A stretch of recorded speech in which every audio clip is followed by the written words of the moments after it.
Hello, Mihai. In continuation of our conversation, I have this question today about the payment in the teachings. Could you elaborate in this? Yeah, I guess you are referring to, for the people that are not familiar with this, although, yeah, this from the fourth way teaching that they were talking about, that there is a payment as a cosmic principle. It's a universal principle of payment, and this was in connection to the process of awakening, and then and in the times of Gurdjieff and Uspensky,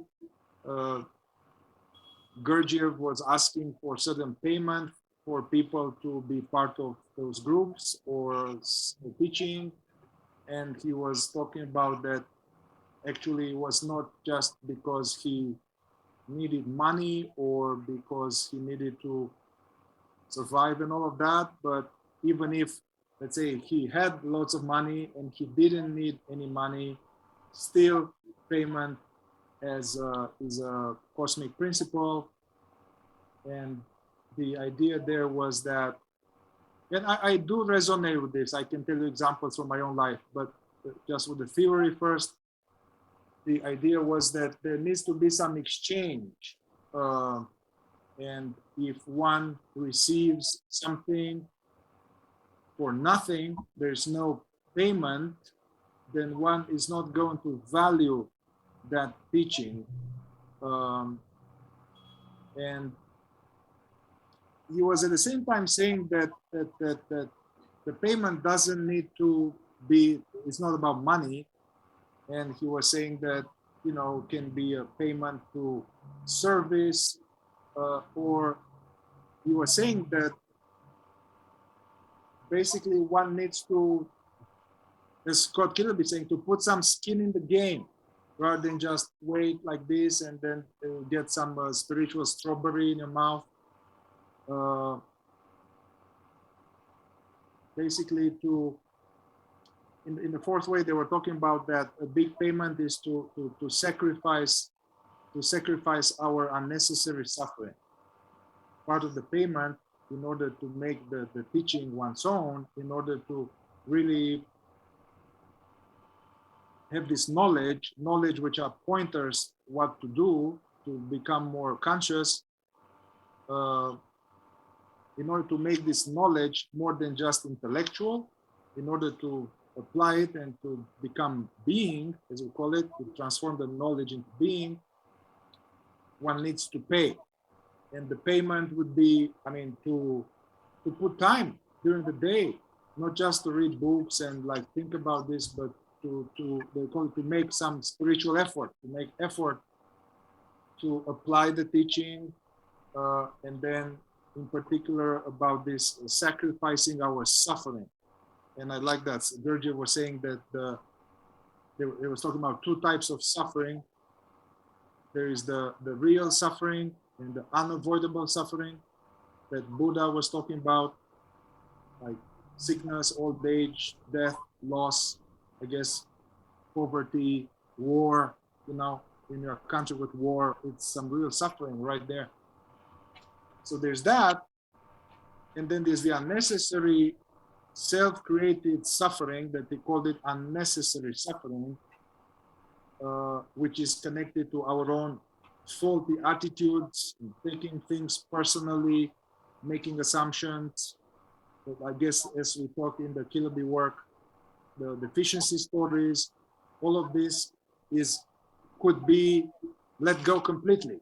I mean, it cannot be done right away, but it can be let go completely. So he was talking, Gurdjieff, that one of the difficult things for people to do is to give up their unnecessary imaginary suffering. So there was a payment. But also this idea of like, if I go to the idea that if you encounter some good teaching, spiritual teaching that can help transform one's life, if it were completely for free, there's some strange mechanism that the ego wouldn't value it. And then if I were to pay $50 or $100 or I don't know something, then I'm taking it more seriously, you know, rather than that somehow it devalues it in somehow. And you know, I must tell you that I verified that during the pandemic. I was feeling that, hey, maybe it would be nice to have some free offering, you know, although I'm a therapist and, you know, I don't go with the label of a teacher and all that. So in this container of therapist, it's very normal. It's like a service. I'm spending time and somebody gets help and I get paid for that. It's a very clean container. So I thought, hey, I'm going to do some weekly group, 2 hours for free, just to offer to humanity, be of help. People are struggling, you know, I'm more comfortable here. So I promoted it. I put it for free. People are struggling, you know. And some people will come. After some time, just one person will come. And just one person. And then I was like, huh, that's interesting. So then I remembered a little bit about this payment principle. So I stopped that group and I made the very same group costing $30. The very same thing costing $30 or $20. And there will be people coming, many more people coming, people will stay. So I was like, wow, that's very interesting, this thing. Think true about that. Of At course, the there's. same time, sorry. Go ahead, At you the go same ahead. time, it doesn't apply to everybody. Yes, some people can have valuation in things that are for free because they already pay and they have a different kind of level of being and they know how much sacrifice and efforts means for a person to give this this therapy or this knowledge. You know, it's certain. So maybe you also can speak about this. You know, because I also verify that not everybody have to pay directly in the moment. Some people, if they have contact with knowledge that is precious knowledge, it's because they already pay in their life. I mean, they pay in advance somehow. No, I agree with you. Also, experientially, yeah, there are some people who had enough suffering and they are, or with some deep spiritual interest, and that is more important than many things in their life. And they have the spiritual maturity to value this, like, oh, wow, this is special knowledge here. I need this for some time until I can be on my own. And those people evaluate and they pay in another way. And I often was struggling financially and I would go to various retreats and with teachers and I would get scholarship.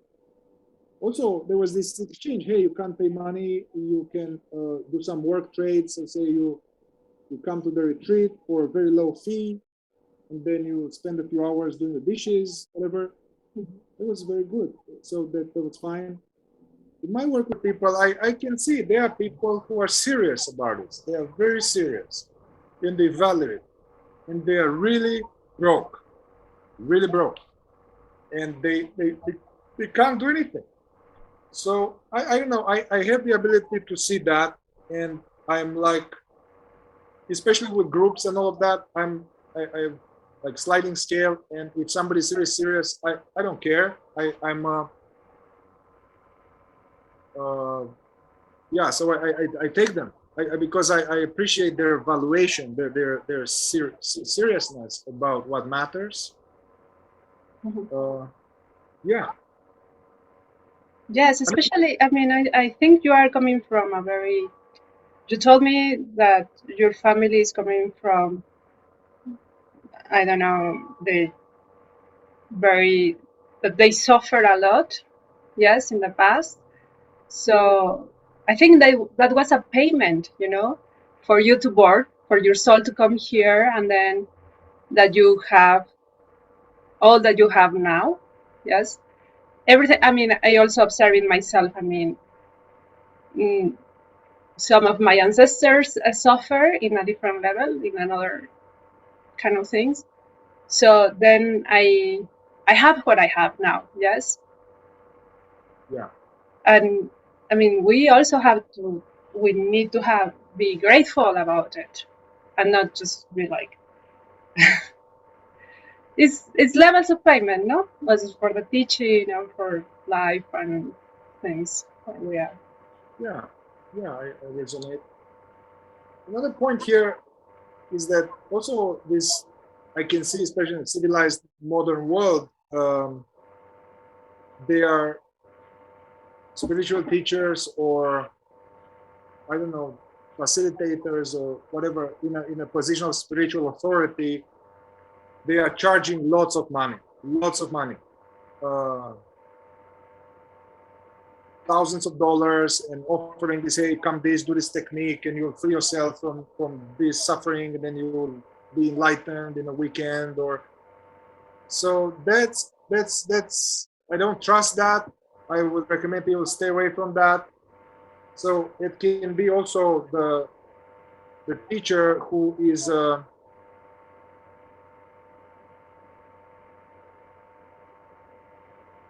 I guess there's some shadowy aspect of beyond just um, having a fair exchange. There's just to for personal interest, and then getting more people, lots of money, more people, and trying to keep the people, to keep the students. And actually, that's a mark of a questionable teacher. If one is trying to keep the students, to keep them, to stay, to be needed. I think Yeah, terrible. Yes. the higher the teacher, the higher the level of teacher, he will try to liberate the students from the need of having a teacher Yes. and bring them back to their own inner teacher. And yeah, we can talk more maybe another time. We're going to talk on teachers, false teachers, real teachers, integrous teachers, cults. We are planning to do this soon. So that's one of the indicators. Because if the teacher is very there's a lot of I guess identify with having students and trying to get students, and it's important for him to have lots of students, that's already a big red flag. uh, yeah, and the repercussions for them leaving or giving them some spiritual doctrine that hey, if you leave you have made a major mistake and you are going to lose your soul and this or that. That is not true, and it is a clear indicator that that is a not helpful teacher actually.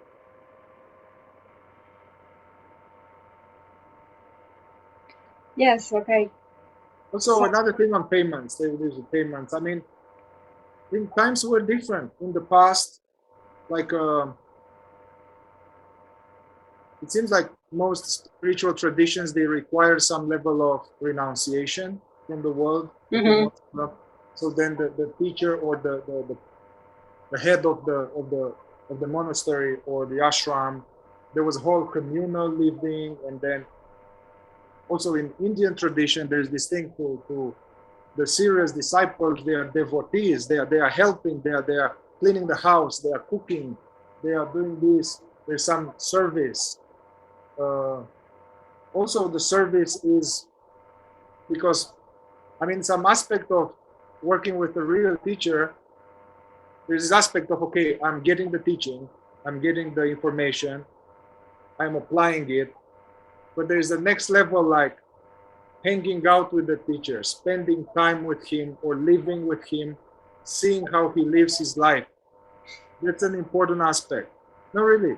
In the Zen, they were like saying at some point it's good to live or hang out sometime with a tree being to see how he ties his shoes, they say. I mean, that's symbolic.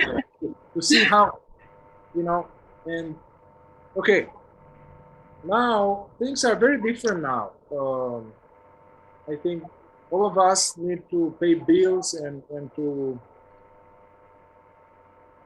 have internet and to have food and have support one's family. And I think to, yeah, I covered the mic. It's more common these days that I think this idea that, oh, the truth is free. The truth is free and all of that. You shouldn't charge anything for money. You shouldn't charge that. I think that's a distortion.